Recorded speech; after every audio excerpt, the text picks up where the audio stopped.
Hi, this is Tarutr Malhotra for HSN's Business Roundup. The first story is a sensational resignation of Vishal Sikka as the Infosys CEO and Managing Director.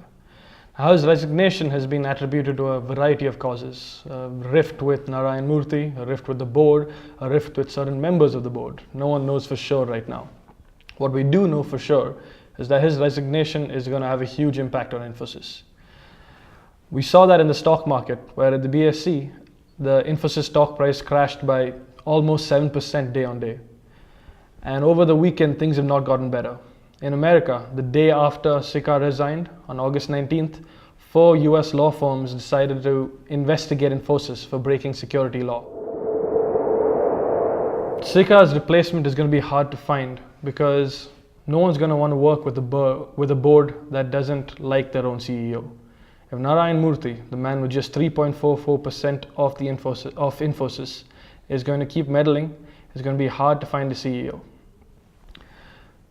The resignation of Sikka has another impact as well. He was seen as a man to push Infosys into the future, to bring digital disruption to the company that's lagging behind.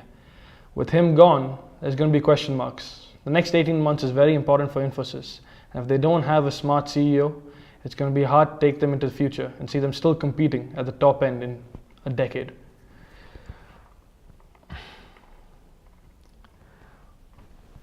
Moving on from Infosys, there's another big event happening in India in the next week. GST deadline is finally here. After pushing the deadline for a month, everyone's got to start filing their GST forms by the end of August. Now, there are a couple of issues with this. First, not everyone really knows how to use it. It's a new system, it's a new online system, which is very rare for anything in India. So for small businesses to get used to it, it's going to take a while. There are a couple of problems. First, it takes a lot of manpower. You have to input every invoice you get. Considering there have been over 70 lakh taxpayers registered on the GST network already, and a conservative figure of 10 invoices a day, that gives you nearly 200 crore invoices a month to input manually every single time. That's a lot. If you're a big company, you can hire a whole division to do it for you. But if you're a small restaurant on the corner, there's not much you can do. You're going to have to waste a lot of time. And another issue is that no one knows how the network's going to cope.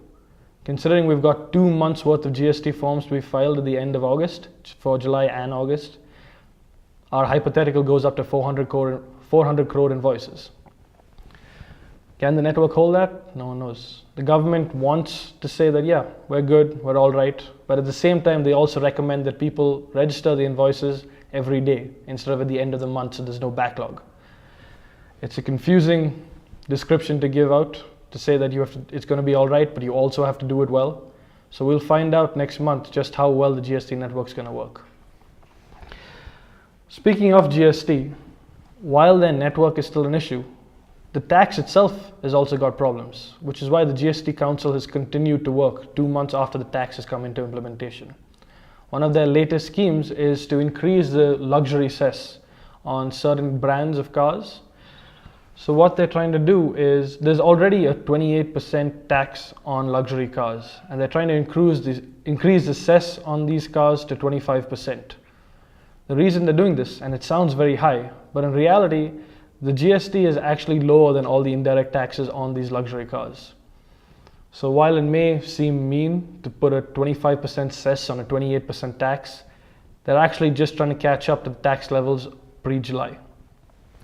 Now, as you would imagine, car companies are not happy, especially the big guys, Mercedes, BMW, Audi, Mahindra and Mahindra, who make big cars that are going to come under this tax.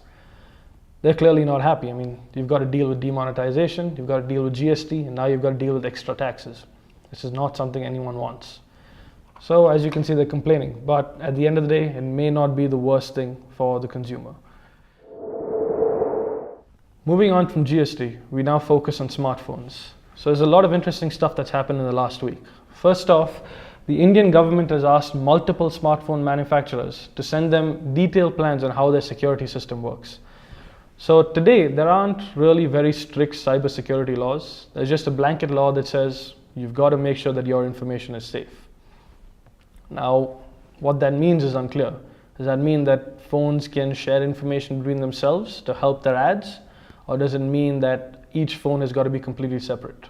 The government doesn't really know, which is why they've asked 21 of the biggest phone manufacturers to send in their plans to figure out, is there a need to create new policy? So of these 21 manufacturers, a lot of them are Chinese. So companies like Oppo, Vivo, Lenovo, companies that are new to the Indian smartphone market. Now there are technical reasons why you would give a lot of these companies notice. They're new, they don't have the reputation of the older companies like Apple. So you bring them in, and that makes sense. Now of course there are a lot of people who are saying this is because of the Chinese-India rift that's happening at the moment. We won't know for sure until that rift ends. But it's fair to say that the Indian government has a leg to stand on at the moment. Moving on from the government's ideas of smartphones to Google's ideas of smartphones. Now Google has just released a phone called the Pixel. It's a good phone, but nothing outstanding. But what Google wants to do, especially in India, is to win over the market by providing a service that covers more than just smartphones. They want you to use Google for your search engine, obviously, but also for shopping, for looking on to anything that you want on the internet. They want you to use Google. So phones come under that. Now the big step that Google have taken in the last week is to introduce 8 new languages where you can use voice searches. 8 new languages where you can use voice searches. Now the languages include Bengali, Gujarati, Kannada, Malayalam, Marathi, Tamil, Telugu and Urdu. All big languages in India. So if you can get voice recognition software to understand 8 languages and to understand the accents that come with those 8 languages and to understand the idioms and to understand everything else, all the linguistic works, that's a big step forward. That's something even Reliance Jio, who are disrupting the market no end, won't be able to compete with. If you can get a phone that you can take to a rural village in Andhra Pradesh and say, all right, this is a cheap phone and you can use voice technology to use it. You don't need to type in, you don't need to know how to write, you can just talk to the phone.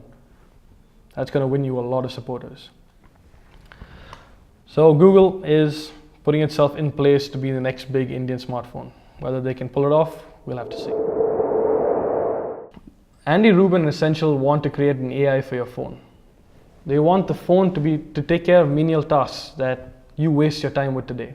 So instead of interrupting your meal to reply to a message, instead of interrupting a conversation to reply to an email, your phone can learn how to do that. Rubin believes that he can make your phone learn how to do it. And he thinks that's the future. A lot of people think that wasting your time on your phone is with Facebook or some other such app. But in reality, a lot of people spend their time on workplace apps. Now, Rubin believes that if he can change all of this, people are going to stop spending time on their phones. So you get the best of both worlds. You get to use your Facebook and you get to talk to people in front of you. Well, that's been our business roundup for this week. I'm Tarutr Malhotra and I hope you had a good time.